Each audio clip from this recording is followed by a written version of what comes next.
simoy at sa langit mong bagaw. May sigat at gulang at awit sa paglayang minamahal. Ang kislap ng matawag mo'y tagumpay na nagigiling. Ang bituin at araw niyang may nagkamay magdidilim. Lupa ng araw na luwal ay paglingan. Buhay ay naging sa piling mo. Aming ligaya na pagpapay ng akin ay mamatay ng dahil sa'yo. Dante's Enigmatic Mabuhay World. ang Republika ng Pilipinas. Sa paglilingkod sa bayan, sumasahimpapawid ang DZMM, Dante's ang Enigmatic himpilan World. ng malayang mamamayan sa 30 sa inyong radyo. Ang mga studio ng DZMM ay matatagpuan sa panulukan ng mga daang Mother Ignacia at Bohol Avenue, Lungsod, Quezon, na may transmitter sa Kapanalig, Libis, Lungsod ng Caloocan. Ang DZMM ay nasa pagmamay-ari at pamamahala ng ABS-CBN Broadcasting Corporation. Dante's Ang Enigmatic World. DZMM ay nasa ilalim ng pangangasiwa ng mga tauhang lisensyado ng National Telecommunications Commission. Registered Electronics and Communications Engineer Fernando Morales, License 223. Ang mga First Class Radio Operator Victoriano Rizaldo, Transmitter Supervisor, License 0461. Benjamin Barato, License 0756. Renato Jose, License 1366. Jose Juanesa, License A0867. At Salvador Resurreccion, License 1255. Studio Supervisor Isabelo Albaracin, License A2510. Studio Technicians Romeo Juanesa, License 0116. Crispin Gaspar, License A3113. At Filino Titong, License 018383. Ang DZMM ay nagsisimula ng Dante's pagsasahimpapawid ng Enigmatic 5 ng World. umaga hanggang 12 ng hating gabi, Lunes hanggang Sabado. Tuwing araw ng Linggo mula 4 ng umaga hanggang 12 ng hating gabi. Ang DZMM ay may temporary permit na may numero 10787 na may bisa hanggang December 31, 1987. Mula sa mga sandaling ito hanggang 12 ng hating gabi, maglilingkod sa bayan ang himpilang ito, Dante's Enigmatic World. DZMM, ang himpilan ng malayang mamamayan. Dante's Enigmatic World.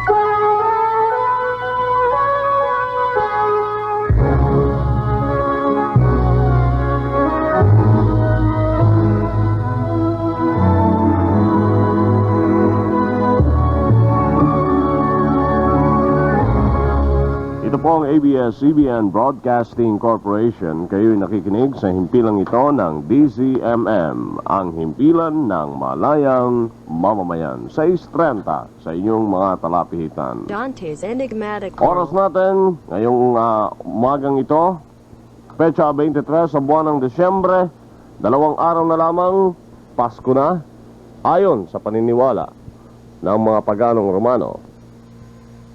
Sa hudyat, alas 4 ng umaga.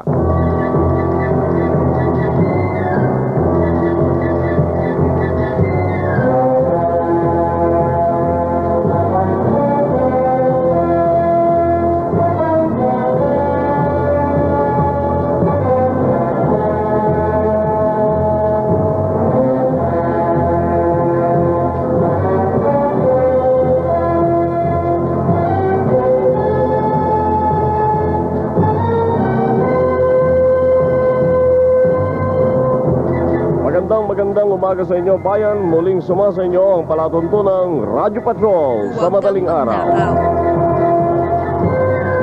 Ito po ang inyong kaibigan, Lito Villarosa ng Radyo Patrol. Makakapiling po ninyo sa loob ng 1 oras na pagtatampok po natin ng mga mahalagang pangyayari sa loob at labas ng ating bansa.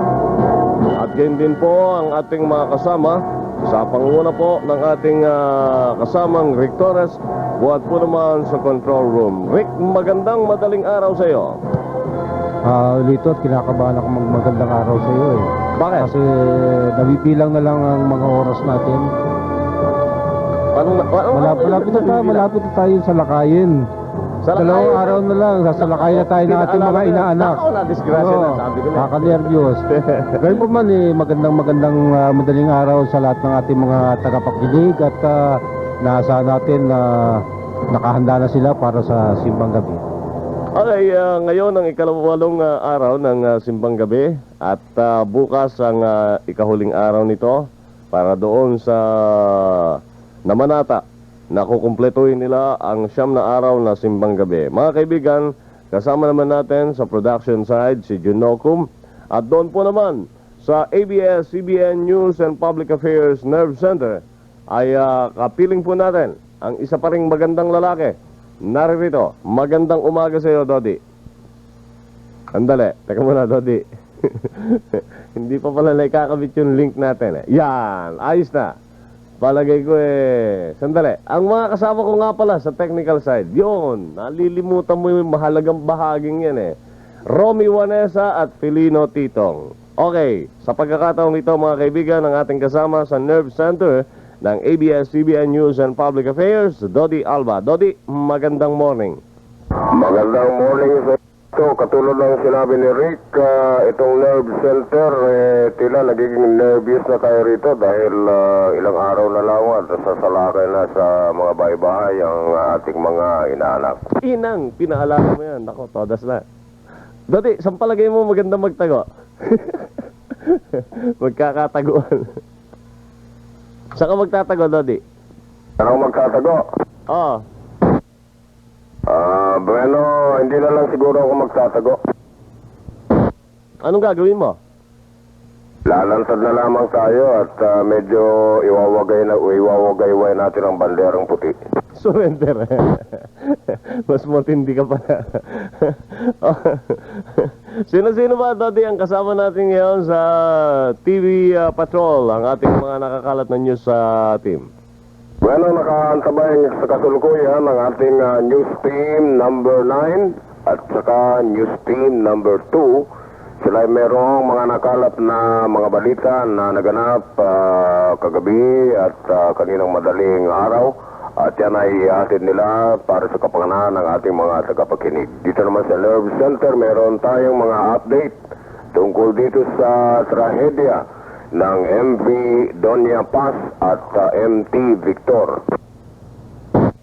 Meron din tayo dito isang balita mula naman sa ibayong dagat tungkol naman sa malamang na may pagpaliban ang selebrasyon ng Pasko sa Jerusalem.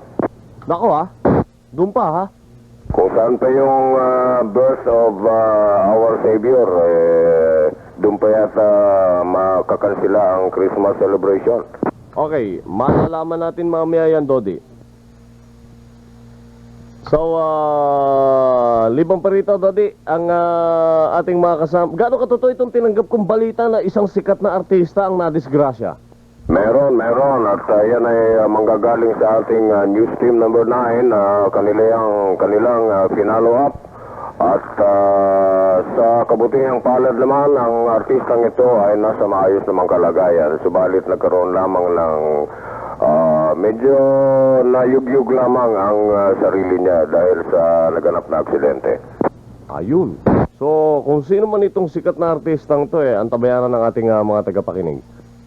Okay, mga kaibigan, yan po ang ating kasamang Dodi Alba. Isa pa rin po sa mga magagandang lalaki na kasama natin. At antabayanan po ninyo, ito pong follow-up report, mga latest update, hinggil pa rin po sa trahedyang naganap sa karagatan ng Mindoro Oriental at Marinduque.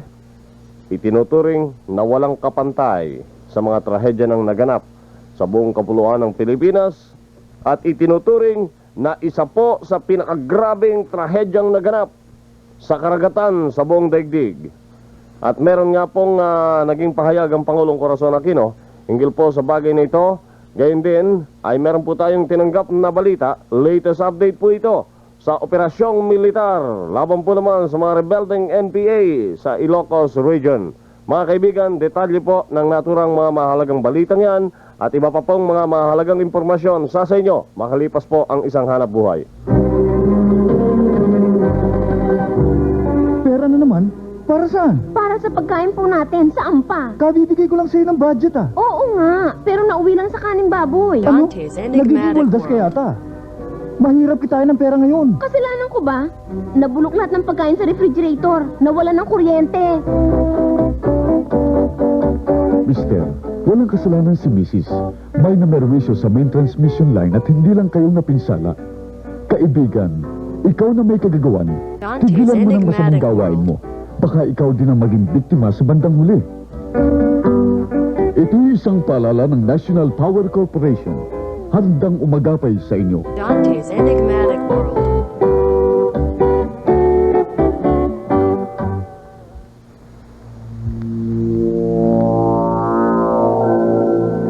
National Reconciliation and Development Program Dante's naglalaan ng enigmatic pagkakataon tungo sa pagsasang-isa ng lahat ng Pilipino.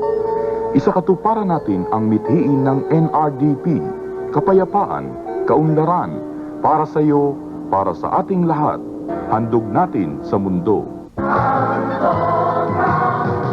Isang paalaala mula sa Regional Dante's Reconciliation enigmatic and Development Council ng Katimugang Tagalog sa pakikipagtulungan ng Philippine Information Agency Region 4, kapisanan ng mga broadcasters sa Pilipinas at ng himpilang ito. Okay mga kaibigan, tuloy-tuloy na po tayo sa paglilingkod bayan at paghahatid ng mga mahalagang impormasyon dito po sa palatuntunang Radyo Patrol sa madaling araw. At sa tinanggap nga po nating pabalita, ito po ay buhat sa palasyo ng Malacanang. Kalagim-lagim ang naganap na bangga ng dalawang barko sa karagatan ng Mindoro Oriental. Ito po ang naging pahayag ng Pangulong Corazon Aquino bilang reaksyon sa banggaan at paglubog ng MV Doña Paz ng Sulpicio Lines at MV Victor, isa pong oil tanker. Nag-utos si Mrs. Aquino ng totohanan pong investigasyon sa naganap na trahedya. Ayon kay Mrs. Aquino, kailangang managot ang dapat na managot sa walang kapantay na trahedyang ito. Ayon pa po sa kanya, inatasan niya si Navy Chief Rear Admiral Tagumpay Hardiniano na tumulong po naman ng husto sa rescue operation. Samantala mga kaibigan, buhat po sa Nerve Center, ang ating kasamang Dodi Alba ay meron pong latest update hinggil nga po dito sa kaganapang ito, kaganapang walang kapantay sa kasaysayan ng mga trahedyang naganap na sa karagatan ng Pilipinas. Nerve Center ng ABS-CBN News and Public Affairs. Mga kaibigan, ang ating kasamang Dodi Alba ay muli pong nagbabalik. Okay, Dodi, magandang madaling araw uli sa iyo. Alright, take two sa magandang umaga sa ating mga tagapakinig. Narito ang ilan sa mga pinakahuling ulat tungkol at kaugnay sa naganap na trahedya sa MV Doña Paz at MT Victor. Iniulat ng Philippine Coast Guard kagabi na isang bangkay ang kanilang natagpuan na pinaniniwalaang isa sa mga missing at nawawalang pasahero ng MV Doña Paz.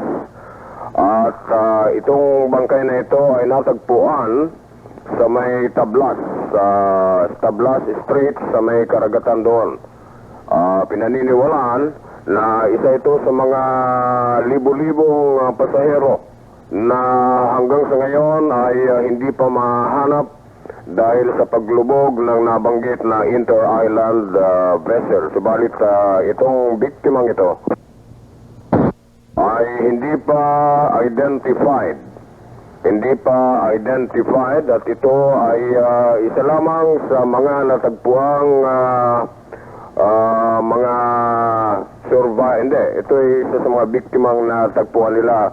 At ayon sa Philippine Coast Guard, ito ay maaaring kauna-unahang recovery na naganap dahil simula nang masimulan nila ang kanilang search and rescue operation. Samantala, mga kaibigan, nais nating ipagbigay alam sa inyo na meron daw 5 taong gulang na batang lalaki na natagpuang nakakapit sa isang lumulutang na kahoy. At ito ay natagpuan ng ilang mga fishermen dito sa may Batangas.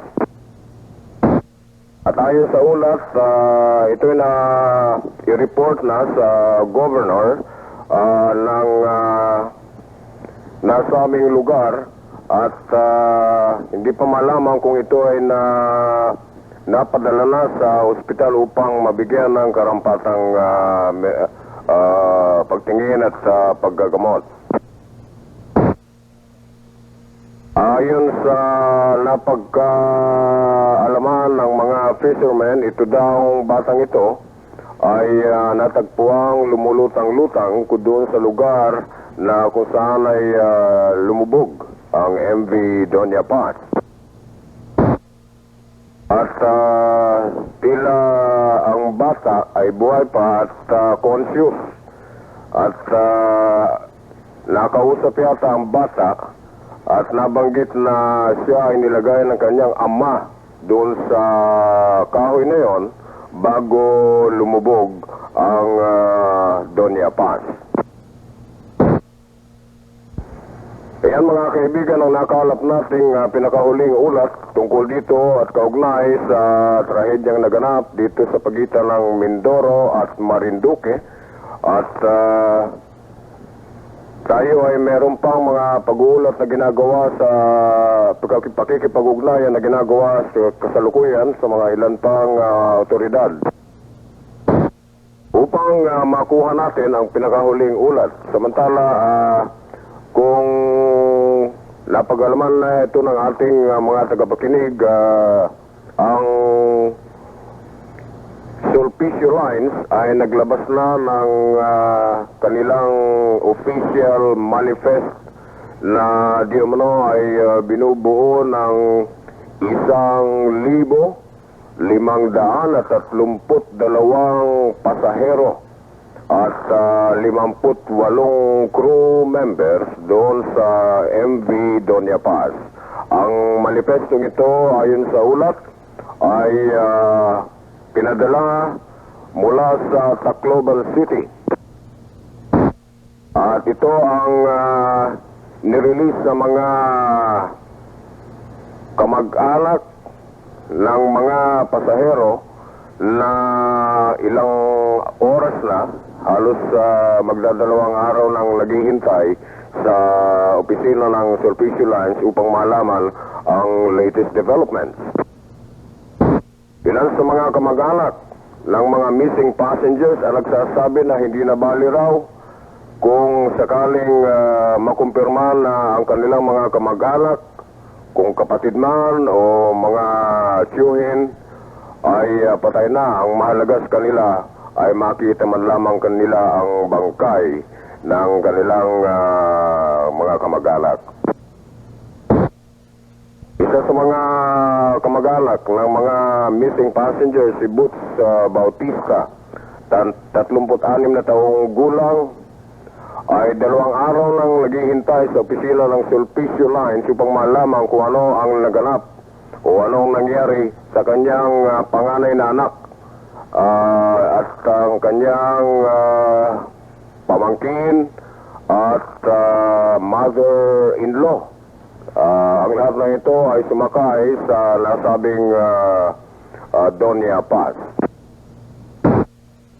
Ang pakiusap lamang niya ay mabawi man lamang ang mga bangkay ng mga kamag-anak niya, kanyang anak, at para man lamang mabigyan niya ng last commemoration o last respects.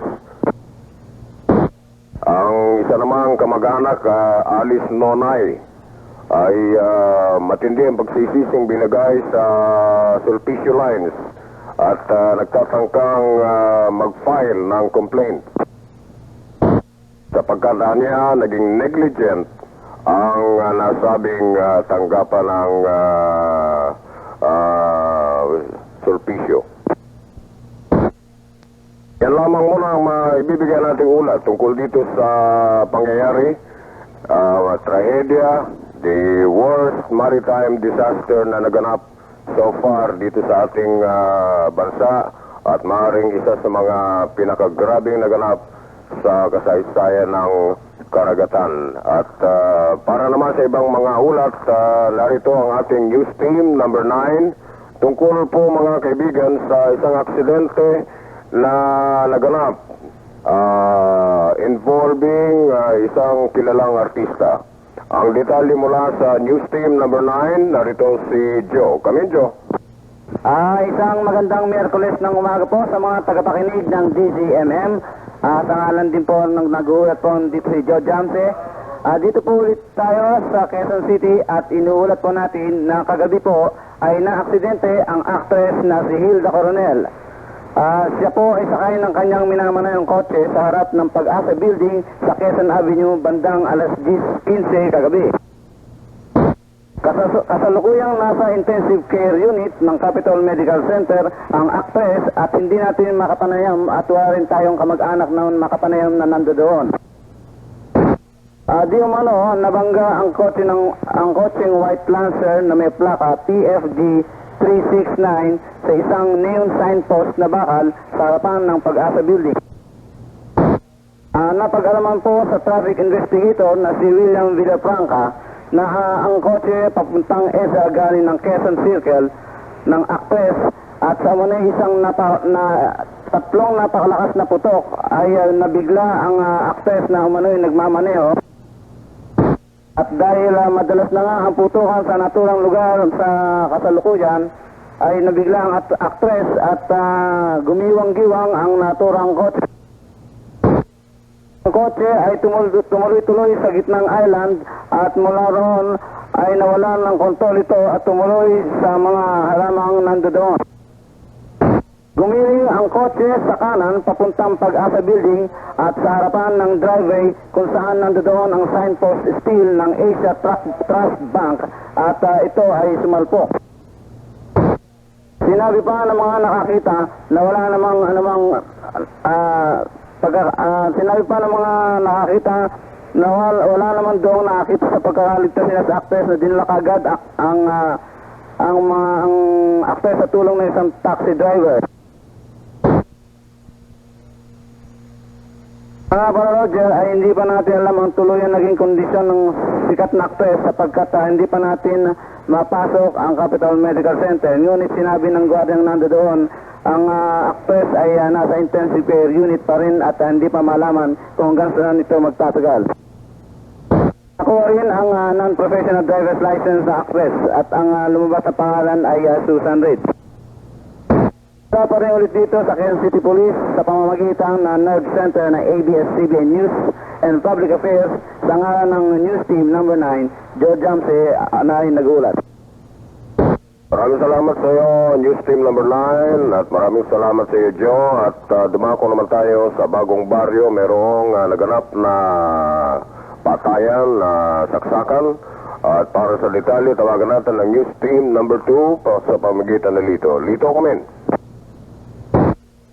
Magandang umaga, Dodi, and Marilito at sa bayang nakikinig sa ngalan ng ABS-CBN News and Public Affairs Nerve Center ay kasalukuyan ay nandito tayo sa Bagong Barrio Police Station kaugnay ng naganap na rumble ng dalawang grupo kaninang alas 2:30 sa may Pangako Street, Bagong Barrio, Caloocan City.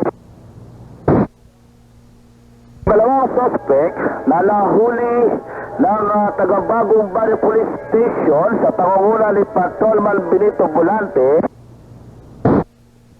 ay si Lito Balderosa Irico, 19 na taong gulang,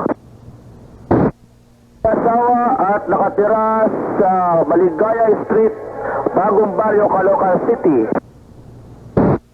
Ikalawang suspect, si Duarson Balderosa E. Galigo, 20 taong gulang, may asawa, nakatira sa Maligaya Street, Bagong Barrio, Caloocan City.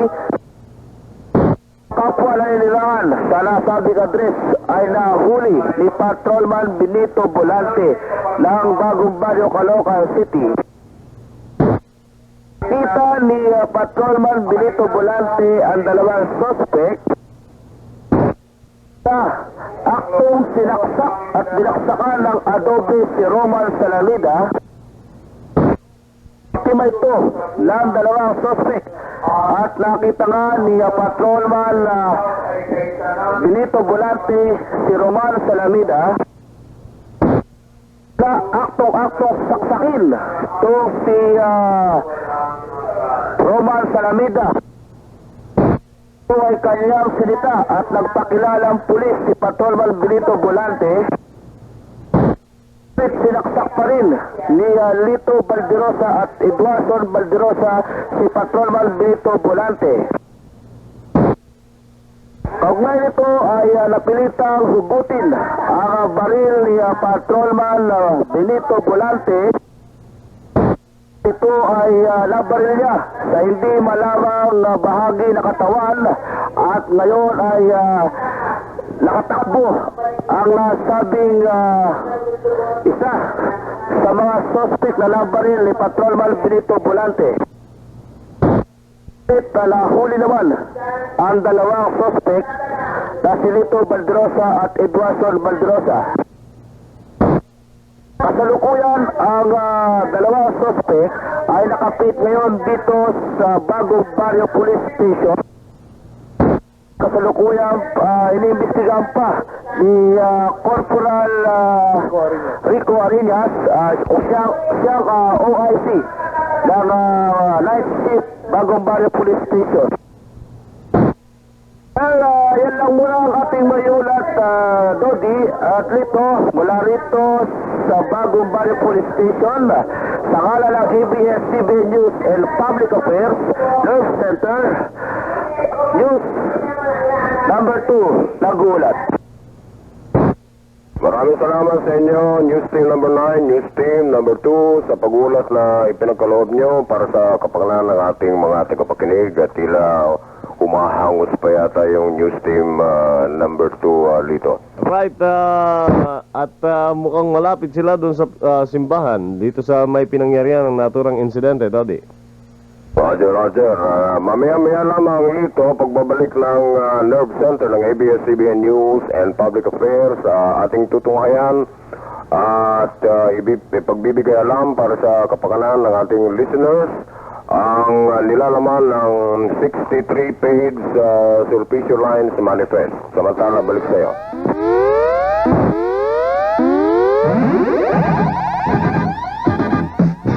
Alright mga kaibigan, antabayanan po ninyo ang pagbabalik ng ating kasamang Dodi Alba, buhat po naman sa Nerve Center ng ABS-CBN News and Public Affairs. Kaugnay po rito sa mga latest update pa rin po sa naganap na trahedya dyan po sa karagatan ng Mindoro Oriental at Marinduque. Samantala, sa isang kaugnay na balita pa rin pong tinanggap natin, pinangangambahan ngayon ng mga magdaragat sa baybayin ng Mindoro Oriental na maglutangan ng mga bangkay sa dalawang barkong nagbanggaan at lumubog sa karagatan ng Pola. Ayon po sa mga magdaragat ng Mindoro Oriental, inaasahan nila na ngayong araw na ito magsisimulang maglitawan buhat sa pagkakalibing sa ilalim ng karagatan ang mga nasawi sa MV Doña Paz at MV Victor. Ibinatay ng mga magdaragat sa Mindoro Oriental ang kanilang palapalagay sa naganap na trahedya noong 1980. Magugunita na noong 1980 ay nagbanggaan din ang isang oil tanker at isang pampaserong vapor sa karagatan sa pagitan naman ng Mindoro Oriental at Romblon. Ang nagbanggaan noon ay ang motor tanker Tacloban at ang MV Don Juan ng Negros Navigation. Ang kumpirmadong nasawi sa unang banggaan ay umabot ng 300, subalit ang mga nawawala ay umabot naman ng halos 1,000 na magpahanggang sa ngayon ay hindi na po nakikita. Ayon sa ilang magdaragat ng Mindoro Oriental, inanod noong 1980 sa Pangpang ang mga bahagi ng katawan ng mga naging biktima ng paglubog noon ng MV Don Juan. Ayon sa kanila, naganap ang paglitawan sa karagatan ng mga bahagi ng katawan ng tao 3 araw matapos na lumubog ang MV Don Juan. Mga kaibigan, karagdagang impormasyon at balita pa rin po hinggil sa naganap na trahedyang ito, magbubuhat po sa control room sa pamamagitan naman ng ating kasamang Rick Torres. Okay, Rick, please come in. Ipinaliwanag ni, ayon naman kay Commander Cipriano Luz po ng Public Information Office ng Coast Guard, hindi matutuloy ang unang balak ng Philippine Navy na sisirin ang lumubog na dalawang sasakyang pandagat. Ipinaliwanag ni Luzmo na sobra ang lalim ng Dumali Point na pinangyarihan ng trahedya at walang sapat na kakayahan ng Philippine Navy na sisirin na yon. Pinaniniwalaan na karamihan sa mga pasahero ng MV Doña Paz ay nakulong sa kanilang kamarote. Ayon di umano sa manifesto ng talaan ng mga pasahero ng MV Doña Paz, umaabot sa 1,473 ang sakay ng lumubog na vapor. Gayunman, batay sa pahayag ng ilan sa 26 na nakaligtas sa trahedya, maaaring umabot sa mahigit sa 3,000 ang pasahero ng lumubog na papasaherong vapor. Kaugnay pa rin ito, isang espesyal na misa ang gaganapin mamayang alas 12 ng tanghali sa Pope Pius Catholic Center para sa mga biktima ng malagim na trahedya sa karagatan ng Dumali Point sa pagitan ng Oriental Mindoro at Marinduque. Ito ang pinahayag ng Arsobispo ng Maynila, Jaime Cardinal Sin. Sinabi ni Sin na lalo pang nakapanlulumo ang naganap na trahedya dahil sa pangyaring ilang araw na lamang ay Pasko na at dapat sana ang sambayanan ay nagdiriwang. Nanawagan si Sin sa bawat mamaya na mag-ukol ng kanilang espesyal na panalangin para sa mga nasawi sa naganap na banggaan ng oil tanker MT Victor at ng pampasaherong vapor na MV Doña Paz. Okay mga kaibigan, yan po ang mga karagdagang detalye. Kaugnay nga po dito sa naganap na sakunang ito, sakuna sa dagat. Samantala, sa isang balita pa rin pong tinanggap po natin, nakarecover pa po ng 21 sunog na bangkay ang mga rescuers ng Philippine Coast Guard. At ayon nga po sa ulat, karamihan po sa mga na-recover na bangkay sa lugar na malapit sa pinangyarihan ng banggaan, pawang mga kababaihan po ito. 2 sa mga babae katunayan na natagpo ang sunog at nulutang-lutang 16 na kilometro ang layo sa lugar ng pinangyarihan ng naturang insidente ay pawang nagdadalang tao pa po. Ang mga nasawing pasahero ng 2 barkong ito ay dinala naman po sa isang lokal na punerarya dyan po sa lalawigan ng Batangas. Oras natin mga kaibigan, ganap na pong alas 4:28 at 28 segundos sa palatuntunang Radyo Patrol sa madaling araw. Sa pagkakataon ito mga kaibigan, ang ating kasamang Joey Falcon, Radyo Patrol number 6 ay naririto naman. Alright, Patrol Unit number 6, Joey Falcon, magandang umaga sa iyo. Magandang umaga, Lito, at magandang bungad din ang umaga dito sa ating mga rasangan na hindi pa nagsisikip ang trapiko. Hi, salamat. Umaga. At magandang umaga rin sa mga kababaihang nagdaraan patungo sa simbahan. Kagaganda ng mga iha na ito, ng mga nene. Pero, ay, mabunggo kayo dyan. Nagpapabenas lang tayo, umagang umaga. Kailangan buenas para maghapon tayong buenas. Puting-puti ba? Ha? Puting-puti? May nakasisilo na puti, merong magagandang umiti. Halo-halo na, basta mga nakahalukit-kit ito. Balbon? Teka muna, salating ko muna. Hindi ko mariyan, medyo madilim-dilim pa. Ano yung ginangata? Damo? Wala naman yan, napalagay ko luya. Dahil medyo may kaginawan ngayon, nagnangata ng luya. Akala ko yung dinidescribe mo, kambing na naman eh. Hindi, talagang babae ito, tao talaga ito. Baka sabihin mo nantok ako, tao talaga ito. Patungo sa simbahan. Ayun, Okay, bueno, kagabi, Lito, nagkaroon ako ng mga bisitang galing sa Nueva Ecija at nais kong bati na magandang umaga ang mga taga roon na patuloy na sumusubaybay sa atin at sinasabing sana ipagpatuloy natin ang ating adikain na makatulong sa mga taong nangangailangan at ganoon din ang ginagawa natin pagbibigay ng mga tamang impormasyon sapagkat ayon sa kanila ay sa atin sila nakatutok tulad ng paglubog nila ng barko sapagkat ating impormasyon ang pinaniniwala nila sa dahilan ito ay biniverifika natin ng personalan. Hindi yung mga balibalita na di umano ay nagkakaroon ng impormasyon yung iba pagkatapos babaguhin maya at nalilito di umano sila. At isa rin sa nais nila ang matawagan ng pansin ng ating himpilan at ng DCMM Radio Patrol ay si Local Government Secretary Luis Santos na di umano ay hindi pa yata nipapatupad etong direktiba ng Pangulo na palitan yung mga OIC na may mga kandidatong kamag-anak sapagkat di umano sa Nueva Ecija halos lahat ng bayan, lahat ng OIC na napalagay ay may mga kamag-anak na kumakandidato. Tulad di umano sa probinsya ng Nueva Ecija, ang kasalukuyang OIC ngayon ay bayaw ng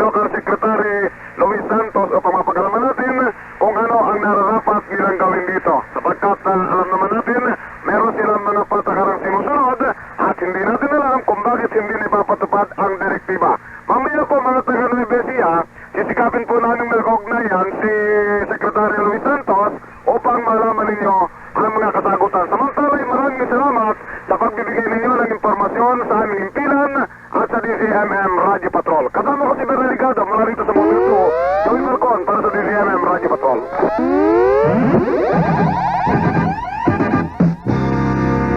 Alright, inyo pong napakinggan ang paghulat niya ng ating kasamang Joey Falcon, Radio Patrol number 6. Nalimutan kong itanong sa kanya kung may mga nakita na rin siyang mga traffic aid, yung mga sinalipak na mga naka-uniforme ng puti, hindi na nahiya doon sa uniforme nilang puti. Ha? Eh, katulad din ng mga pulis trapiko na buhaya, hindi naman ho lahat, ano?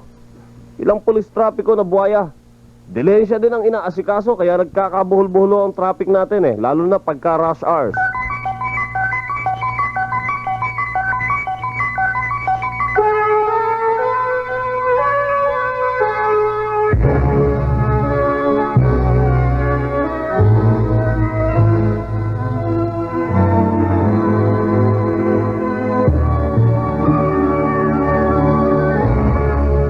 Ito po ang ABS-CBN Broadcasting Corporation. Kayo nakikinig sa himpilang ito ng DZMM sa istrenta sa inyong mga radyo. Ang himpilan ng malayang mamamayan. Tumpak na oras natin mga kaibigan sa buong kapuluan sa Hudyat. Ganap na po ang alas 4:32 at 32 segundos sa palatuntunang Radio Patrol sa madaling araw. Mga kaibigan, kaugnay pa rin nga po dito sa naganap na trahedya sa karagatan nga po ng Mindoro Oriental at ng lalawigan ng Marinduque.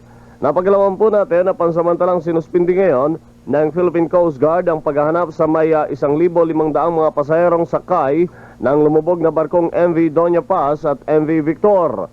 Sinabi po ni Captain Antonio Magbihis, ang direktor ng Manila Rescue Coordinating Center, na itutuloy nilang muli ang rescue operation kung makakakita sila ng magandang lead para sa paghahanap sa mga nawawala pang pasahero ng MV Doña Paz at MV Victor. Ayon sa kanya, halos bagyang-bagya na lamang ang pagkakataon na may makita pang survivors sa naganap na banggaan ng 20 barko. Liban pa rito, sinabi po ni Magbihis na sumasama ang kalagayan ng panahon sa paligid ng karagatan ng Mindoro Oriental na kinalibugan ng 2 nagbanggaang barko. Kung wala nang makukuha pang survivors buhat sa 2 lumubog na barko, maituturing na ito na po ang isa sa pinakagrabing trahedya sa karagatan sa pool ng lumubog ang barkong Titanic ng Gran Bretanya nang makabangga nito ang isang iceberg noong Abril 14, 1912 na kumitil po naman sa buhay ng may 1,503 pasahero. Gayon din ang paglubog ng cruiser Provence ng Pransya noong Pebrero 26, 1916 na kumitil sa buhay naman ng may 3,100 sakay nito at maihahambing din po sa pagsabog ng ammunition ship ng Pransya Mont Blanc noong Desyembre 6, 1917 na pumatay naman sa 1,600 mga sundalong Pranses. Iniulat po ng Tacloban Coast Guard na ang nakarehistrong pangalan lamang umano sa manifesto ng MV Doña Paz ay 1,473 pasahero. Hindi pa po kasama rito sa naturang manifesto na ito ang iba pang pasahero na humabol ng kanilang pagsakay sa MV Doña Paz sa Catbalogan, Samar. Mga kaibigan, karagdagang ulat, hinggil nga po dito pa rin sa MV Doña Paz at sa MV Victor. Babalikan po natin ngayon sa pagkakataong ito ang ating pong kasama sa Nerve Center ng ABS-CBN News and Public Affairs. Mga kaibigan, naririto ang ating kasamang Dodi Alba, muling nagbabalik buhat po sa Nerve Center ng ABS-CBN News and Public Affairs. Dodi, if you're ready, please come in. Alright, maraming salamat sa iyo Lito at napag-alaman natin na binabalak ni Jaime Cardinal Sin na magtanghal ng isang memorial mass mamayang tanghali ng araw na ito ng Miyerkules. Ito ay para sa mga kaibigan at mga kamag-anakan ng mga biktima sa naganap na trahedya sa MV Doña Paz at MT Victor. At kaugnay dito, napag-alaman natin sa 63 pahinang passenger manifest na nirelease ng Sulpicio Lines na ang mga ang mga kabuuang pasahero na kanilang officially inilista ay umabot sa 1,480 adult passengers. 26 ang half fare, ang kalahati lamang ang bayad ng mga kabataan. At merong 26 na non-paying children. Sa isa namang hiwalay na dokumento na isinumpahan ng ship's master captain na si Eusebio Nazareno, ang crew na binilang ay 58 at ang mga pasahero ay 1,590. Ngayon ay doon naman sa MT Victor ay 13 ang iniulat na nakasakay. At dito naman ay nilista ang 26 na kumpirmadong nasagip, kung kaya't ang iniiwang missing at pinaghihinalang nasawi ay 1,577. At itong bilang na ito ay higit pa sa 1,503 nasawi sa paglubog ng Titanic noong Abril 14, 1912. Ang ibig sabihin lamang nito, Dodi, higit pang grabe ito sa barkong Titanic ng Grand Bretanya. Sa pag-uulat na ito, Lito, na nakikita natin na ito na ang pinaka-grabe. This is the worst peacetime shipping disaster. Right, sapagkat yung naganap noon sa Pransya na 3,100 sundalong sakay ng ammunition ship na Mont Blanc noong December 6, 1917 ay shall we say, yung isang barko itong cruiser Provence ng Pransya, ito'y panahon ng digmaan noon. Hindi ko pa inaabot yun, Lito. Pakisariwa mo nga sa aking kaalaman. Ano ito? Kinuwento lang sa akin ni Rick ni Rick Torres. Inabot niya na kasi ito Alam mo, Lito, kaugnay pa rin dito sa inaantabayan na nating mga pangyayari, mga latest developments. Ayon sa ilang mga fotograpo, meron silang nakunang 10 na bangkay ng mga babae, bloated at saka silog ang bangkay.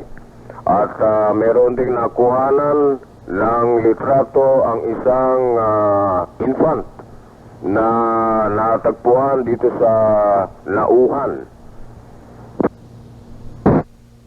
Ang dalawa sa mga babae, Lito, ayon sa mga fotograpo ng iba't ibang pahayagan, ay dalawa dito sa mga babaeng natagpuan ay buntis. Meron din namang kinumpirmahan ng Coast Guard na natagpuan isang bangkay ng babae. Ang edad ay 20 hanggang 22 taong gulang, na ito naman ay natagpuan sa beach ng Pola, bayan ng Pola. At ang bangkay na ito ay ayon sa ulat ay dinala na sa Maynila. Kung saan man ito dinala, hindi pa natin makumpirma. Napag-alaman din dito na yung nabanggit nating bata ay ayon sa isang hindi pa nakukumpirmahang pag-uulat, isa daw helicopter ang kumuha sa batang yon at dinala sa isang ospital dito sa Maynila. Subalit itong pag-uulat na ito ay hindi pa kumpirmado ng otoridad doon sa Mindoro.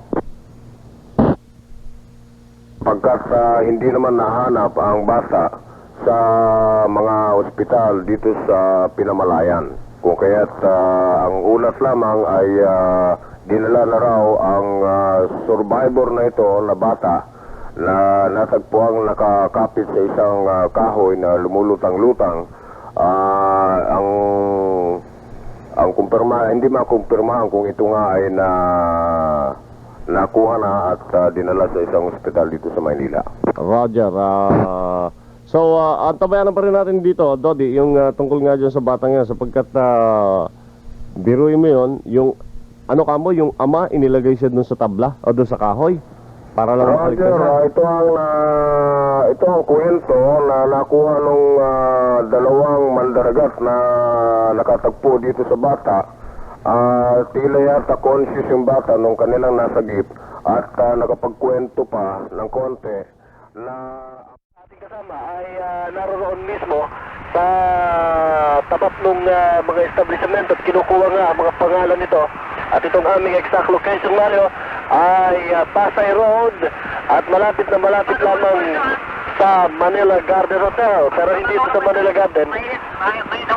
At medyo lalayo kami lang na konti at umiinit na dito sa post namin. Bueno, Mario, babalik kami with additional details. Narito po kami sa fire scene sa Pasay Road. Radio Patrol number 2 and 8 with Benachenka, World Video Reporting.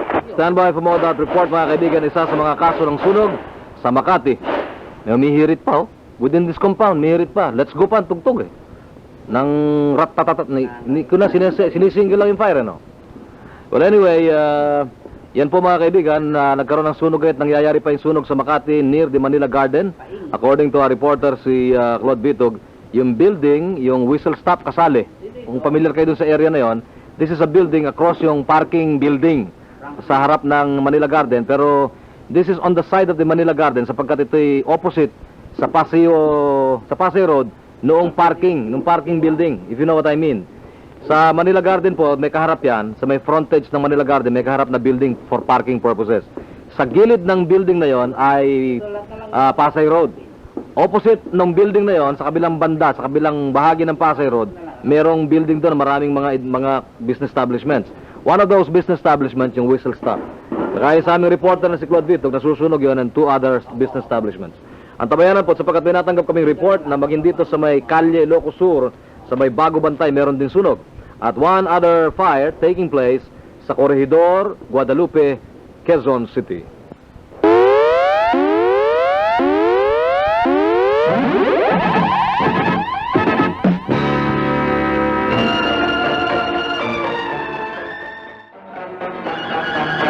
Stand by for more reports.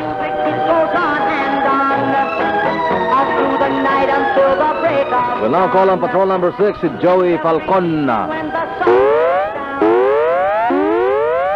Patrol number 6, Joey Falcon. Happy New Year. Come in, please.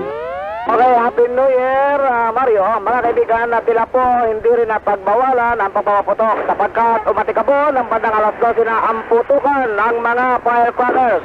At Mario, maging dito sa Old Santa Mesa, patungong San Juan, ay nagpuputukan sa kasalukuyan ang mga baril na nilelex gupa. Yan ay nais natin ay parating sa ating mga kinaukulan na ibig sabihin talagang hindi, ito, nag-lex gupa yung isa, hindi napigilan ang pagpaputok ng mga sandata ng mga baril na ipinagbawal na una ni General Fidel Ramos at maging ni Capcom Chief Alexander Aguirre. Si General De Villa din, sabi, ikukuhan daw, irarak ang mga naka-issue baril, lalagay daw sa armory, ilalagay daw sa rack.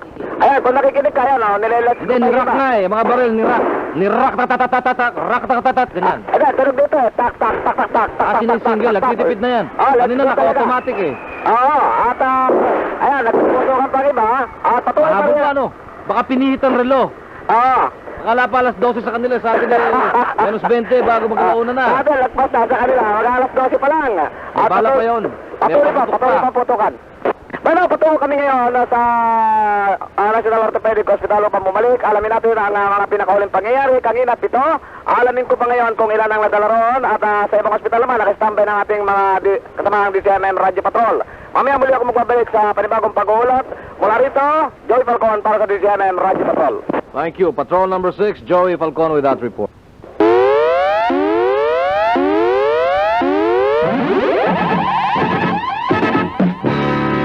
In 5 minutes, bubuksan ko na ang dalawang linya ng telepono, 922-6626, 921-1998 para sa inyong New Year's bati-bati. Para sa inyong mga kilala, kaibigan, mahal sa buhay.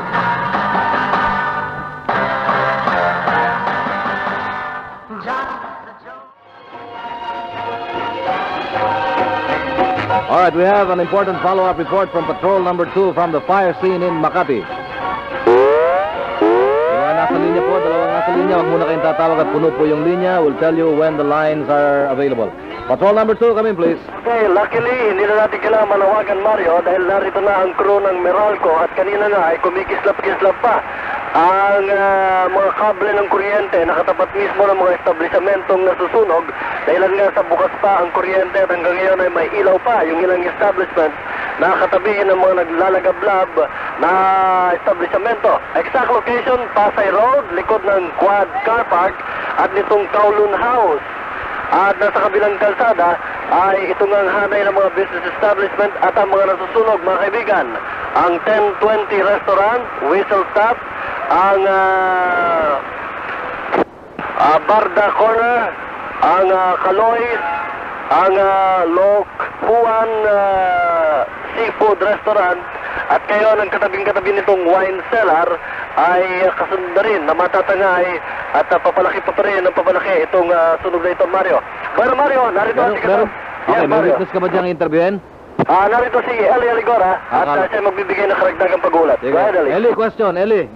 Before you say anything, Yes, Mario. naitanong mo na kung anong posibleng pinagmulan niyang sunog na yan. Mayroon na akong nakausap dito isang security guard doktor na siya di nung unang nakakita ng alas 12:15 ng madaling araw.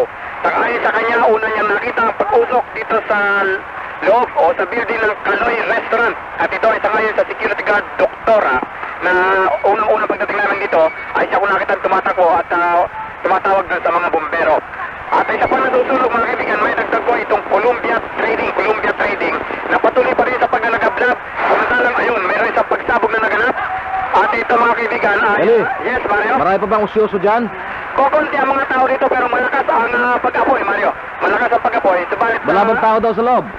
wala pa, hindi pa namin nakukuha yung informasyon na yan. Pero Okay, yung bang Columbia Trading, yan ba yung Columbia Trading, yung mga negatives mga ng negatives, Mario, ito isa sa kanilang mga tindahan dito. mga camera? Mga camera. At Nako. katabing-katabi nito, kung hindi mapipigilan ito ang pag-apoy nito, isang wine cellar dito ang maaari pang mapasama sa paglalagablab ng mga gusali dito sa Pasay Road. Samantalang Okay, anyway, Okay. Eli, Claude, malapit din lang kayo dyan, pwede na kayong maglagare between that place and Guadalupe, yung Corregidor Guadalupe at Inulat, na meron ding isa pang sunog doon. Okay, Mario. Tutungo na kami dito ni Claude Bitog sa Guadalupe. Okay. Sige. Mga kaibigan, si Eli Aligora, Patrol 8, at saka si Claude Bitog, Radio Patrol number 2.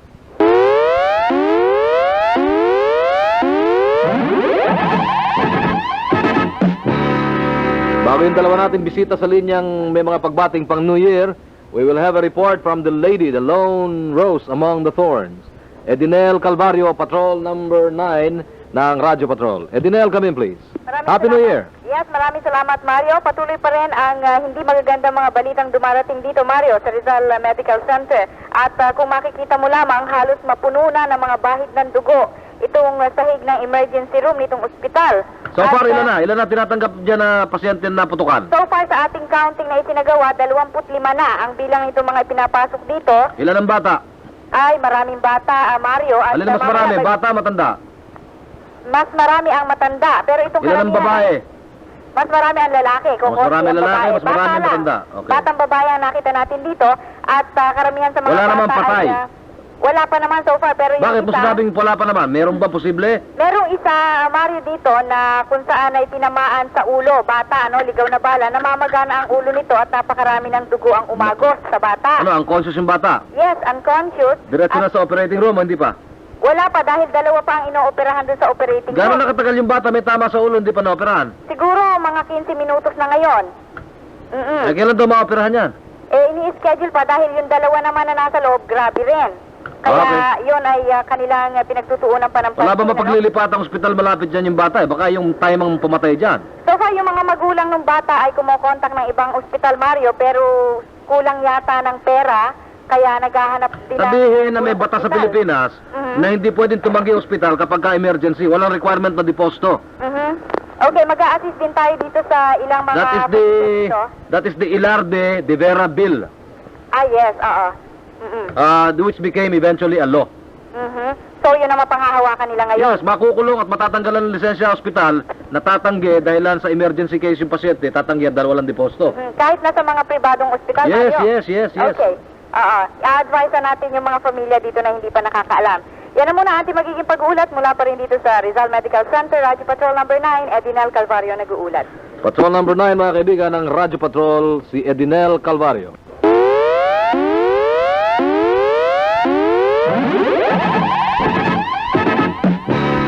Bati na tayo sa mga ngayon ay makakaalala. Let's have this pagbati sa line 26. Happy New Year. Hello. Hello, May we have your name at sino pong babatiin ninyo? si Manny Alvarez. Babatiin lang ako namin yung kumagana kong kasama niyo, announcer. Sino? Si Mr. John Licafrente. Okay. Matagal na hindi namin nakikita yan eh. So si Julie Cafrente binabati nyo. At saka si Mayor P.V. Trinidad ng Pasay. Si Vice Mayor, you mean? Kandidatong mayor ngayon. Saka yung pamilya ko. Sino? Pamilya Alvarez saka San Miguel. Okay, salamat to. Salamat to. Thank you. Okay din gumimik yun, ano? Kakalusot, no? Bawal mo kampanya ngayon, no? Patrol number 2, stand by, please. Let's have this one. Hello? Hello? Hello? Gandang umaga po. Happy New Year. Hello, Mr. Mario Garcia? Apo, sino po ito? This is Marcelo Sanchez. I intended to call you weeks ago. I want to suggest something favorable for our economy. But I never did have the chance, only now. Ngayon lang kayo nakasingit. Oo. Oh, hi. Happy New Year. Gusto ko sanang imungkahi, Mr. Happy New Year po sa inyo. Gusto ko sanang imungkahi, Mr. Garcia. Apo. Bakit hindi dagdagan ng gobyerno yung sedula? Murang-mura naman yung piso. Hindi ho, ang Everybody can sedula ho, afford. dapat to, punitin na naman. Biro may tayo yan ba namang dito tayo pinanganak, sinisingil tayo residence certificate. Kako, miski 3 pesos ang isa. Insulto sa Pwede Pilipino naman yan, yun ang dapat mga wala na driver sedula. ng jeep eh. When they go on drinking spree, gumagasta ng malaki. Hindi, iba na lang, dagdagan na lang ibang busa somewhere. Pero masama dating nung Pilipino, dito pinanganak, dito nakatira. Mamamayan ng Pilipinas, sisingilin mo ng sedula. Ginawa na nila Bonifacio nung araw yan. Pwedeng dagdagan Hindi, wag na ho muna wala muna tayong problema pag-uusapan. Happy New Year sa inyo, may mamatiin ba kayo? Happy New Year. Ayun. Thank Salamat you. to. Patrol number 2, stand by please. Rod Bidog, come back please. Rod. Okay, thank you Mario. Mga kaibigan, tatlong serye ng mga pagsabog, tatlong sunod-sunod na malalakas at nakayayanig na pagsabog ang nagmula po mga kaibigan sa loob ng Loong Huwen Seafood Restaurant na ito isa lamang sa mga nadamay na gusali. Ito ay dalawang gusali o dalawang establishmento ang layo mula sa Calois. Subalit ito ngayon ang pinagmumula ng napakalakas na bahagi ng sunog at halos may 50 pie o 50 feet ang taas ng apoy na ito naman ay napakalakas ngayon dito mismo sa may Loong Huwen Seafood Restaurant. And I think ito ang may mas malaking kusina. Claude, Yes, bali sir. ilan ang nasusunog na establishment niya sa building na sinasabi mo? Bali, sa mga hanay ng mga establishmento, mula yung 1020, Whistle Stop, yung Barda Corner, yung Calois, nasa gitna, bali 2, 4, 6, 7 na. Ano pangalan ng building na yan? Baka may pangalan yung building na susunog. Walang pangalan, Mario. Bali, magkakadikit lang ito, magkakatabi ng mga establishment sa Long Hindi masyadong mataas yung building na yan, eh, no? So sorry, itong Loong Huwen Seafood. Ang Calois is actually single story lang to, parang bungalow type. Kadikit nito yung... Ibang buong building wala na. Talagang kinakain na ng apoy. Ito Mario, after the 3 series of explosions, talagang biglang linamo na lang yung apoy itong Loong Huwen Seafood Restaurant. Nawala na lang basta ito. At ngayon nga, itong pagsabog ng apoy, lumuwa doon sa harapang main entrance. At Bueno. laganap na. Bueno, Claude, anyway, so nakikita niyo yung lumalaki yung apoy dyan, magkalapit lang naman, nabanggit ko nga kay Eli. Kindly proceed to Guadalupe at find out kung ano naman yung sunog doon. Yes, Mario. Dahil sa hindi lang makapasok yung isang communication natin, yung mas maliit, medyo hindi pwedeng maiwan yung isa sa amin dito. At any rate, we'll go ahead to Guadalupe to check out yung isa pang sunog doon. Right. Okay, Patrol 1, kasama si Benachenza, Eli Aligora, Claude Vitog Nagulat. Thank you, Patrol number 2, Patrol number 8, kasama si Ben Atienza ng Radyo Patrol.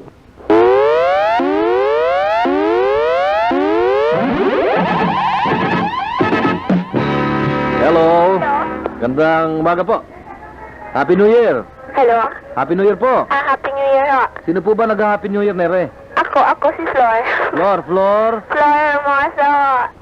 taga Quezon Avenue. Quezon Avenue. Naku, malapit lang din sa amin. Kaya malapit Oh, nga po. happy Happy New Year to everybody ho. Sino bang babatiin mo ng Happy New Year? Nilio family.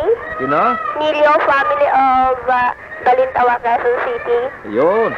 At saka Hermosos family of Montalban, Rizal. Alright. And Ponferrada family of Quezon Avenue. Mm-hmm. And to all our friends, si Presi, who is listening in right now. Naku, may pa-right na ka pa, ha? Right now? Oh, sige. At saka sila Olive, si Belle, at saka si Arlene. Mukhang marami kayo dyan. Madaming. Palakpakan niya, palakpakan para mapatunayan marami. Ay, nakakunti, malakpak. Ayun, dami Hello, na. Mr. Garcia. Ayun, hindi pa kayo nahihibang dyan sa Labentador. Hello? Oh. Mausok ba dyan? Mausok? Marami ho, pero kanina marami. Ngayon, konti na lang. Meron nga pala akong babating espesyal. Sino? Kaya, Mr. Cesar P. Ortega. Ayan, nakikinig si Cesar ngayon. Sana nga po. Cesar, Happy New Year to you and family. Happy New Year sa kanya. Happy New Year. Alright, nakakarating sa kanya, nakikinig siya. Sana nga po, makarating sa kanila lahat. Okay.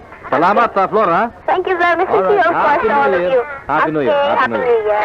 Alright, ang ating bati-bati lines, 922-6626, 921-1998. Sige, Titong, bumati ka na. Binabati ko yung aking mga kababayan dyan sa Masbate, lalo na sa Milagros Masbate. At saka itong aking pinsan na pinakamamahal kong pinsan, si Ate Mila Di Guzman, at saka si Ate Helen. Sa Divisoria, si Marilo, at saka ang aking buong pamilya, at ang aking mga kababayang Pilipino. Sa Milagros, sa Masbate. Balita ko, magpapatayo doon ng airport doon. Sa Masbate may airport na, pero Hindi, magtatayo ba lang sa isa? May Milagros. dahil dandon ako. Sige. Nabiring na naman natin dalawang linya ng telepono. 922-6626, 921-1998. Sino yan? Cebu? Cebu? Sino? Si Jun Ricafrente, may report. Andali. Hello, Jun? Yes, Mario. Saan ka tumatawag? Sa telepono. Oo nga.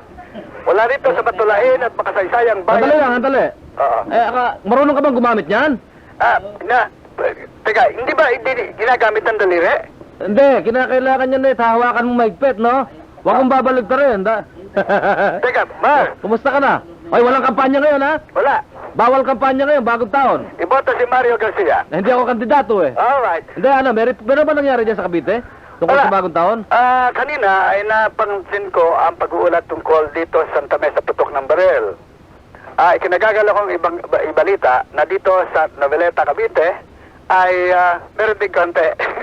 Putok din. Meron din konti. Wala naman nasaktan. Wala naman. So, yes, sa ngayon ay hindi pa natin malaman. Naku, huwag naman sana. Ngunit, alam ko kanina, namumutik-tik ang mga bumibili ng mga paputok at iba pang mga yung ginagamit sa pagsalubong sa bagong taon sa Bukawi. Ngayon ay kalungkot-lungkot sabihin na doon sa mga bumili at gumastos na malaking pera ay meron mga naonsyami sapagkat yung mga mamahalin na mga pinagbibili na parang cone, yung parang turotot na malaki na lusis. Yung parang balisoso. Oo. Supposed to be, ang inaasahan ay magbibigay ng liwanag at matagal na... Bakit? Ano nangyari? Nasindihan, ano nangyari? Meron, kung tawagin natin ay chiripat, kumbaga sa Labentador. Bahagyang-bahagya lamang wala na. Yung parang daples. Apat yung nakausap ko. Isa sa nakausap ko, si Plaridel Pineda. Hindi mo na maisosoli yun, eh. Hindi maisosoli, illegal yung transaksyon, eh. Kaya nga, ang sabi nga sa akin ni Fidel Pineda, puro buhangin. Ang laman, halos, pero maganda yung balot, parang Christmas wrapper. Parang bumili sila Christmas gift na walang laman. Oo, kaya ang sabi nga natin, sapagkat ito naman yung pyrotechnic, yung mga luces, That's what we get for getting into an illegal transaction. Yes, at palagay ko, naging traditional at perennial problem na natin. Yun laging pagsasabing ipinagbabawal, pero taon-taon naman, ay siguradong hindi naman... media, nagagamit pa tayo para mamahalang singilan sa kikil, eh. Kaya, sa extortion. Sabihin, kita mo, pinapaksa ng media, dapat mahal bayad mo. Oo. Nagiging kasangkapan tuloy tayo para maging mahal ang lagayan, eh. Kaya ang mabuti... Hindi ko naman nilalahat, ha? Kaya ang mabuti, pero may disgrasya pag sumabog at lalo na nasa residente, patago. Minsan, kita mo, marami ang nasirang ari-arian kung minsan ay buhay. Pero pa rin, John, huwag naman nating mumungkahi ora-orada, legalize itong paggawa ng paputok. Pagka gano'n, ibig sabihin, illegalize dahilan sa hindi makontrol ng gobyerno. Ganun na rin magiging katwiran ng mga mamamatay tao. Illegalize na lang pagpatay ng tao dahil hindi makontrol. Illegalize ang smuggling dahil hindi makontrol. I think there are ways and means na maaaring magamit na ma-control in a way na yung magkaroon ng quality control at sa laki. Yung kalidad ng trabaho, no? Yung kalidad. Mabibilang mo pa, pwede pang makasingil ng tamang buwis. Diba? Mukhang hindi lamang sa Bukawi mayroong mga tinitinda't nagiging balita sa ganitong pagtitinda. Basta nakaka-produce ng produkto na kinakagalat para nilalanggam at para namumulot namimitas ng pera, maraming papaksa niya at maraming gagawa niya. Anong mabuting gawin, Kuya Mario? Ang pinakamabuti sa ating problema, mga kaibigan. Well, dito sa Cavite, paminsan-minsan, dadaan ng kurin yung mga nagsusunog ng goma. And yun ay nag-ikot ka ba ngayon? Nag-ikot ka? Nag-observe ka? Nag-ikot ako sapagkat kung merong nangyayari, naging nasa dugo ko na yun lagi nag-uulat. Reporter, always a reporter yan eh. Yun nga eh. Pero kung ano man, ang maaaring isahin pa pwede mong halip, kaugnay ng mga pangyari sa bagong... Basta wala lang ng kampanya, pwede. Hindi. Bakit kandidato ako, di ba? Hindi, basta hindi natin, kunyari hindi ka kandidato ngayon. Oo. At bagong taon ngayon, bawal kampanya ngayon, ba? Total, di mo naman ako ino-under eh. Under to. Ganun ba? Oo, under to. Mga kaibigan. Hindi, bawal kampanya, bawal. Ang oras ngayon ho, ay naka-1 oras na yata ang pagpasok ng 1988. 1 hour and 1 minute. 1 minuto, 1 oras at 1 minutong nakapasok na ang 1988, ang taon ng mga dragon pagkatapos ng pusa, Mario. At wala masasabi na so far, naging traditional na naman ang pagsalubong ng ating mga kababayan. Ang iba yung mga nasugatan, ang iba naman ay nagkumalampag na lamang sapagkat hindi nga sila bumili ng mga rebentador. Ang iba naman ay napaso sa mga luces. Ang iba naman ay naunsyame sa paggastos nila ng pagbili ng inaasahan nilang magandang luces na pagkatapos naman ay buhangin ng laman. Yan ay bahagi ng taon-taon ay nakikita natin mga nagaganap sa tuwing sasalin ang luma sinasalinan ng bagong taon. Well, mula rito sa San Jose, Noveleta, Cavite, isa sa bayan ng matulaing lalawigan at yung lalawigan ng Cavite. Walang kampanya, walang kampanya. Bumabati ako sa buong Pilipinas na abot ng ating pagsasahing paporid ng isang masayang bagong taon ho at nawa ay maging masagana at higit sa lahat maging mapayapa at tumiral nawa ang katahimikan at kapayapaan sa buong kapaligiran sa pamamagitan ng mga taong nakararami ay nagangad ng kapayapaan. Wala rito sa Cavite, magandang gabi ho at of course, madaling araw na pala, nag-iwan ako ng isang masayang pagbati sa lahat. John Rica Friendly po, nag-uulat. Yan po mga kaibigan ang aming Chief Reporter on Leave, si June Ricafrente ng Radyo Patrol.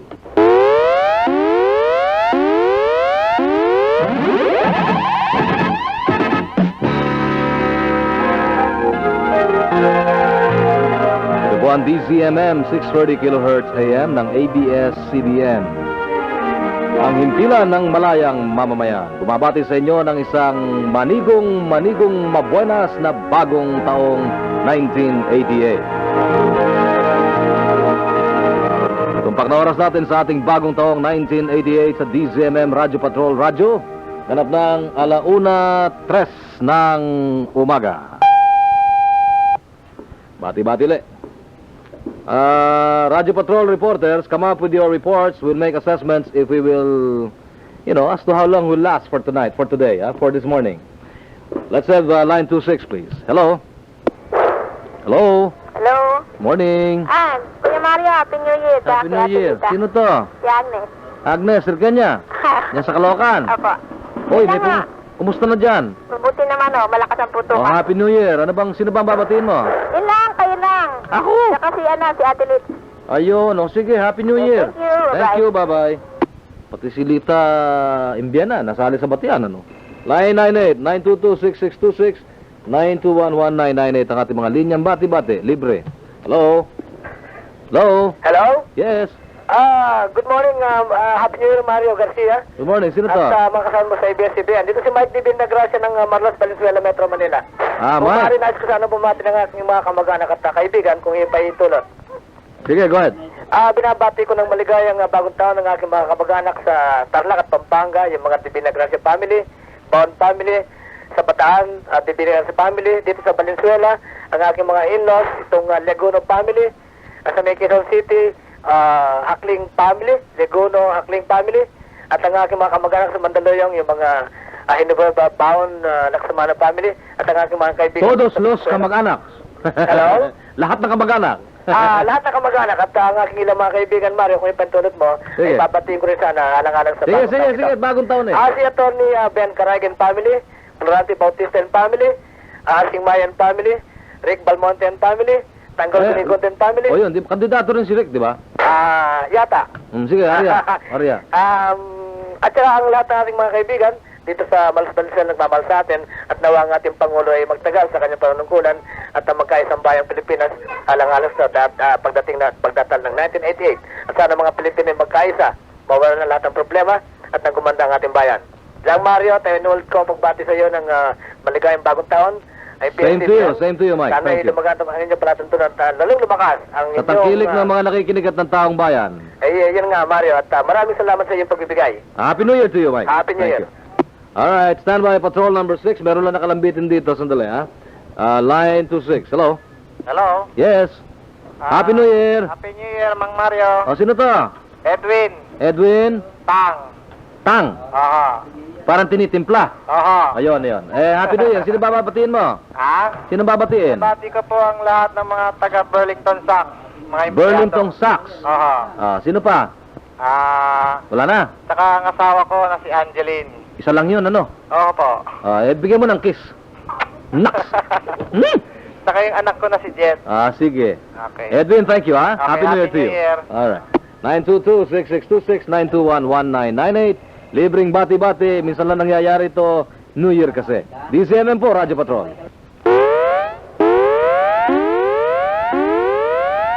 Patrol 6, Joey Falcon, come in, please. Okay, maraming salamat. Ay, nako, para ka nagigisa. Mag-disco ka muna ng konti dyan. To the left or to the right? Sige, 1, 2, 3. One step forward. Ay, hindi. One step backward. To the left. To the right. Try again, try. Okay. Ayan. Okay, dito po sa orthopedic. National Orthopedic Hospital. Hindi, masama eh. Para nadudurog na buto. Gagawin kitang bulalo niya pagka ganyan. Ayan, ulit. Ulit. Joey. Hindi, mamaya ng konti. Sandali lang.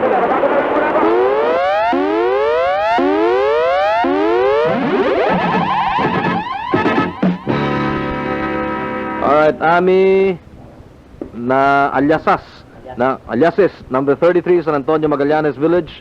To the family of Coloma and Labaran, Bago Bantay, Quezon City. Also to Tessie and Saya of San Antonio, Magallanes. Lita Balingit, Happy New Year.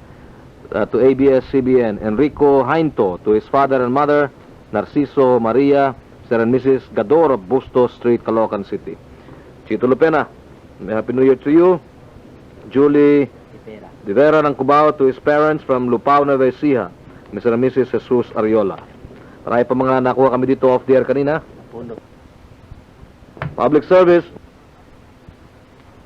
May napulot na bata, lalaki, 8 taon, Ariel Kin, sa Bautista Street, Makati. Blue polo, short khaki, slippers. Nanay, ano to? Slipper na goma, nanay Ating, tatay Paing. Yan. Sino hanapin? Laga, parinig mong boss mo. Ang boss mo naman, hindi naman kalbo. Sige. Nakapulot si Franklin Lua. Nakapulot si Titong Huyas, Si Franklin Lua nakapulot. Ngayon, dadalhin daw niya doon sa barangay para... Saan barangay? Doon sa lugar nila sa Bautista. Bautista Street. Anong number? Yung... Hanapin si... Ito si... Basta Franklin... dinala ni Franklin Rua. Okay. Hanapin si Franklin Rua sa Bautista Street, Makati. Dapat may number. Franklin Rua, tumawag ka kung may number ang bahay ninyo. Mahirap yung para namamana sa dilim yung maghahanap pa sa bata. Baka pareho mawala yan. Nawawala na yung bata, mawawala pa yung maghahanap, no? Okay. Okay. Later iba, no? Sandali ho lang at meron tayong report. Do you have a report? We don't have a report. Sino to? Greetings. Okay. Hello? Hello? Yes. Sino to? Happy New Year. Happy New Year po. Sino to po? Rosalio Guanlao po. Guanlao? Opo. Sige ho. Sino babatiin nyo? Binabati ko po ang una sa lahat ang ating Panginoong Jesucristo. Panginoon Diyos, na tayo umabot sa ganitong pagkakataon at tayo binigyan pa ng buhay at nasapit natin ang isang maluwalhating bagong taon. Siya nga naman, o sige ho. Oo. At binabati ko rin po ang ating Pangulo, Dasiginang Corazon Aquino. Sino pa babatiin nyo? Gayon din po ang aking pong mga kamag-anak na mga Guanlao family. Saan ho nakatira? Ito po ay nasa mga Antero Guanlao ng Makati, Jose Guanlao ng Guadalupe, at lahat po ng mga Guanlao na hindi ko na masabi. At Hindi nyo na alam kung saan sila. Sige po. Sa dami siguro. Marami Sige po sila. Happy New Year sa inyo. Kung po natin, baka maubos ang ating oras. Happy New Year sa inyo at sa inyong Apo. pamilya. Ho? Salamat po. Maligong bagong taon sa lahat. Line 98. Hello? Hello. Yes. Good evening po. Good evening. Good morning. Happy New Year ng morning na. Oh. I would like just to greet you. Sino to? Sino to? Sino? Cecil Gamboa po. Cecil Yeah. Gamboa. Apo. Taga saan? Mactan. Saan? Mactan, Guadalupe. Mactan. Malapit ka ba doon sinasabi ng Quezon City Fire kanina may sunog sa may koridor? Ay, hindi ko alam. Hindi mo alam yun? Hindi. O, sige, Bago sige. lang mo kami. Bago. Sinong babatiin mo, Cecil? I would like just to greet yung Navoy's family, ha? Ano, no? Navoy's family. Nabols. Navor. Navoy. Navor. Navoy. Nabor. Family. Taga saan yun? Akla yun sa mga Aklana. Taga Aklana. Sige, batiin mo ng Happy New Year. Sige. Yeah, Happy New Year po sa inyo. From Tessie Gamboa of Guadalupe. Cecil, no? Tsaka po yung lola ko. Lola mo? Nakikinig po siya. Ano pangalan ng lola? Maraming lola nakikinig yan. Lola Coro po. Coro ano? Sumbalod. Sumbalod? Apo. Yun, okay. Lola, good morning. Happy New Year. Happy New Year po. Patrol number 6, stand by please. Narito ang panibagong report ng Patrol number 6 with a better signal. Patrol 6, come in na please. Okay, Mario, palagay ko naman na maganda-ganda na itong signal na ito. Baka man may pumuputok-putok sa... Palagay mo na lang, Lucy. Sige. Come up with a shortened report with that kind of a signal. Okay, mula rito sa National Orthopedic Hospital, mga kaibigan, ay 35 na ang nadadala rito na mga biktima ng tinatawag na paputok. At ika-36 ngayon lamang pumasok ay isa po namang Islam.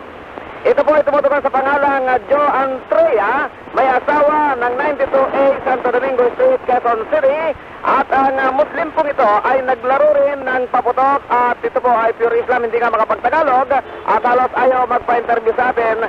Kung kaya pinabayaan lang, kinuha ko na lamang ang pangalan at naputokan po ito sa kaliwang kamay. Sugat-sugat po ang kaliwang kamay sa dahilan. Ang pinaputok ayon sa kanyang kasama ay isang whistle bomb na hindi nabitawan kaagad at mabilis na nagliyab ang mitsa bago na ihagis, sumabog po naman. So dito sa National Orthopedic Hospital, 35, ika-36 ang Muslim na ito. Mamaya alamin ko ang reklamo ng isang ginang na kanina pa rito galit na galit at nagtatatalak. Sa aking pagbabalik mula rito sa National Orthopedic Hospital, Joey Falcon para sa DZMM Radio Patrol. Thank you. Patrol number 6, nandun po sa orthopedic, sabi niya 36. 36 ang mga nadali na apektuhan ng mga paputok. 36. By tomorrow, we'll have a running total of the number of human beings na naapektuhan ng kamay at katawan dahil nandito sa paputok.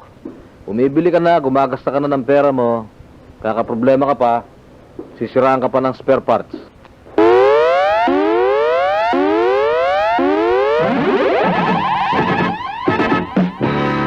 Alauna, 14:30 segundos, nakakaisang oras na tayo, 14 minutes and 30 seconds sa bagong taon. Nung isang taon, nagkukwentuhan tayo, and last year was only an hour and 14 minutes and 30 seconds back. Listen up. Alright, let's have some more greetings, bati-bati, New Year's bati-bati, bagong taong bati. Hello? Hello? Yes. Ito po si Mrs. Adoracion Saiga ng Quezon City. Mrs. Saiga? Apo. Happy New Year po sa inyo. Happy New Year Good morning. po sa inyo. Meron ba kayong New Year's resolution? Ano lang ho, to have peace and tranquility in our home. Yun ang inyong intensyon. Pero yun po yung kaya nyong gawin, yung resolution ninyo. Alam niyo ho, may depresya ho ako kaya... kahit na ho may depresya, may resolution, may kaya din gawin yan eh. Ang pwede ko hong gawin? Apo. Tumulong ho sa kapwa. Yun ang inyong mithiin ngayon, ano ba? Si may babatiin ba kayo? Yung aking puntiyo. Ano pong pangalan? Si Dr. Conrado Reyes po ng May Kawayan, Bulacan. Hindi po naman kandidato yon. Po? Hindi po naman kandidato. Hindi po. Hindi po kandidato. Ano po, hindi po? Hindi po kandidato. Kabisado po? Hindi bale. Happy New Year sa inyo, ho? Opo. Tsaka yung po sister ko, si Esther Lopez. Esther Lopez. At saka po yung sister-in-law ko sa Cavite, si Rosario Pulido. Yun. At saka yung auntie ko po sa San Fernando, Pampanga, si Ate. Sabugang kamag-anak nyo, no? Iba-ibang lugar, no? Opo. Sa San Fernando, Pampanga po, si Ate Siring Tayag. Yun lang po. Salamat po. Happy New Year sa inyo, ho? Ganun din po sa inyo. Sa line 98 naman, bakante po ang 922-6626. Hello? Hello? Yes. Good morning po, Mr. Garcia. Good morning. Happy New Year po. Happy New Year. Sino ba kere? Si Ofelia Hodis Carrier. Osorio? Ofelia po. Osoria? Ofelia. Ofelia po. Osorio? Ofelia. Ofelia? Aha. Ofelia. Aha. Yung parang Ofelia ni Balagtas. Sige, Happy New Year, ha? Happy New Year din po. Sino? May babatiin ka? Meron po. Sino? Piñano family of Scout Limbaga, si Mafranca family of Makati, and si Kuya Kito, Nanay Nita, si Ate Ibeng, si Kuya Jerry, at saka si Kuya Rainer ho, nasa Benson ngayon, at saka si Helen Aborto, belated happy birthday po sa Tondo, Manila. Ayos Yun na. lang po. Aha. Wala ka ba New Year's resolution? Wala kang balak sa bagong taon na to? Marami ho. Dalaga ka ba? Aha. Magkasawa ka na? Ay, wala ho. Ha? Wala ho. Bakit? Mahirap po yung buhay ngayon, mag-aasawa pa. Ba't yung ibig pagka mahirap ka sa nag-aasawa? Ay, hindi ho yun. Tama yun. May boyfriend ka na ba? Wala din pa. Ilan? Wala ho. Wala ba? Wala. Wala ho. Alaki mahuhuli. Yan ho, ang ano ko. Baka naman may nakikinig lang sa inyo, kaya ayaw mo magsalita ng Ay, totoo. hindi ho. Totoo yun. Pero marami nang liligaw. Meron ho, pero wala yun. Bakit? Ano ba gusto mo sa lalaki? Hindi ho. Saka na ho yung pag matapos mo akong pag-aaral Ilang taon ka na ba? I'm 20 pa. 20? Apa. Aba! Bakit? Pwedeng bata pa yan. Pwede nasa edad na yan, no? Ano ba gusto mo? Wala ho yun. Ano ba gusto mong tapusin? Kasi tatapusin ko lang ho yung computer programming ko. Ba, ayos. Okay, bilib ako dyan. Sige, tuloy mo yan. Hindi ko nabalayan yan, ha? Happy New Year, Happy New Year. Thank you po. Alright. Sandali lang yung sa nasa line 26. Meron tayong report. Galing kay Patrol number 2. Claude Vitog, come in please. Claude? Okay, thank you Mario. Mga kaibigan, nag-whip around po kami sa Guadalupe area. But unfortunately Mario, marahil ay maagang naapula ang sunog sa Guadalupe. Hindi namin ito natagpuan at hindi naman namin mapagkaabalahan ng matagal na oras. Wala kayo nakikitang sunog doon sa may Guadalupe area? Oo, wala eh. Maaga nga siguro na pula, no? So it seems na dahilan nga sa hindi kami maaaring magtagal doon dahil sa merong raging na sunog dito sa Ano bypass. natidinig ko na yan na sumisirena? Yan Mario yung sirena ng dalawang bombero na ngayon ay papaalis para kumuha ng additional supply. Anyway, ang sunog sa kasalukuyan mga kaibigan sa Pasay Road, kung kanina po ay gangga-higante at napakalaki ng apoy, ngayon po ay bahagya na lamang at di na gaanong kasing lakas nung kanina. At ito ay umusad na doon sa may likuran mismo ng Kaloy. Bumuling-bumalik ito sa may Kaloy. At itong apoy na kanina ay nagbumula doon sa Loong Huwen Seafood ay wala na. Ang wine cellar ay hindi naman nahagip. Subalit na damage din itong Columbia Trading. At yung ilang mga harapan mismo ng mga establishmento ay bagsak na bagsak. At yung mga karadula nila ay nagkahulog sa harapan mismo ng mga establishments. At, Paano ba yan? Papalaki o papapula? Papapula na to, Mario. Papapula na. Okay. That's positive. And Okay. we'd like to nais natin sabihin na ngayon ay umahambon dito, Mario. Umahambon? Umahambon dito. At sa tulong nga nitong Capcom lighting equipment ay nagkakaroon naman ng kaliwanagan at liwanag na nakatutulong sa ating mga bombero sa pagapula ng apoy. Bueno, si Elia Ligora ay nasa loob pa at kumukuha pa rin ng karagdagang detalye. Warera mula pa sa Mantala Mario, mula pa rin sa Model 1 kasama si Benachenta, Elia Ligora, Claude Bitog reporting. Alright, Patrol number 2 mga kaibigan, si Claude Bitog from the fire scene in Pasay Road, Makati. Papapula na raw yung apoy, yung sa may whistle stop. Narito naman ang lady reporter na si Edinel Calvario, Patrol number 9. Edinel, good morning again. Happy New Year.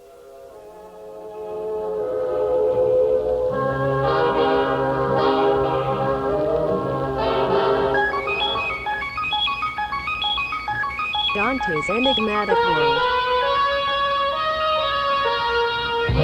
ABS-CBN Broadcasting Corporation. DZMM 630, ang himpilan ng malayang mamamayan.